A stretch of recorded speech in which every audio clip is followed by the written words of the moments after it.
research project on the Secret Service prostitution scandal consisted of analyzing 10 articles from 2 different sources, the New York Times and the Washington Post. The scandal involved a group of 12 agents who were all terminated when the scandal ended. U.S. Secret Service agents were placed in Cartagena, Colombia, to prepare for President Obama's arrival for the Summit of the Americas gathering this past April. It is reported that one man in particular hired a woman, Dania Lodano Suarez, for sexual intercourse for $800. A dispute began the next morning when he gave her only $30 and locked her out of his room when she demanded the rest of the money. The argument garnered attention from the manager and security of Hotel Caribe, where 135 other agents and officers were staying, prompting the agent to give Suarez $225 in order to subdue her. However, it was not long before news broke of the scandal, revealing the truth behind what really happened the night before.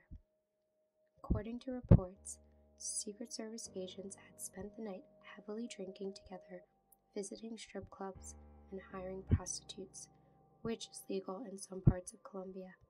In response, the Secret Service immediately replaced the entire unit, and 12 men were taken into custody and questioned.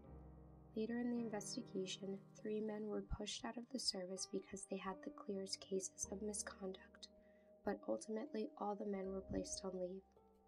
This research project asked that we conduct a content analysis of 10 newspaper articles from 2 news sources, the New York Times and Washington Post. The articles are dated from April 14, 2012 to May 12, 2012. The most prominent frame in both sources was attribution of responsibility. In the New York Times, 90% of the stories contain the responsibility frame, making up 41% of all frames used, or 24 frames total. The second source, Washington Post, found that the attribution of responsibility frame was the most prevalent as well. Based on the statistics recorded from a total number of 65 frames, the responsibility frame is most prominently featured in all 10 of Washington Post stories, making up 38% of all frames used, or 25 frames total.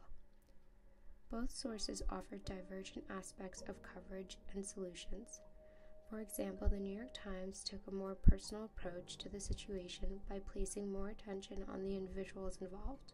Even though the spotlight focused on 3 men who had the clearest cases, there was still blame placed on the entire unit and even the Secret Service. As Mr. King, chairman of the House Committee on Homeland Security, notes, damage has been done to the Secret Service's reputation. These men are forever tainted by their actions and must be held accountable and responsible for the events that took place.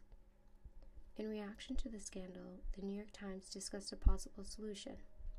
For example, an article states that Senator Charles E. Grassley, an Iowa Republican and ranking member of the Judiciary Committee, said, "New conduct rules are necessary to preventing more shenanigans from happening in the future, and whether these are the best and most cost-effective rules to stopping future misconduct remains to be seen. These rules are meant to prevent the men from engaging in these sorts of activities in the future." While the New York Times focused on the responsibility of the individuals involved, the responsibility frame in the Washington Post focused on whether or not the Obama administration should be responsible. With a few exceptions, the stories seemed to agree that the Obama administration should not be held responsible. On the contrary, many of the stories suggest that responsibility is attributed to larger issues within the agency's management. For example, in Secret Service Agents All Brave, a Few Foolish, Joe Davidson questions whether or not the whole scandal was considered acceptable at the time that it happened on account of the culture of the organization, rather than the poor decisions of specific individuals involved. In reaction, many of the stories suggest that scandals of this nature could be avoided in the future if more women are hired into the agency's ranks.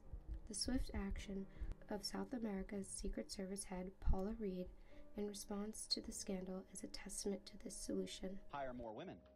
Hire more females. Hire more women. women. Women currently make up about 11% of the Secret Service, an agency struggling with an image problem that just keeps getting worse.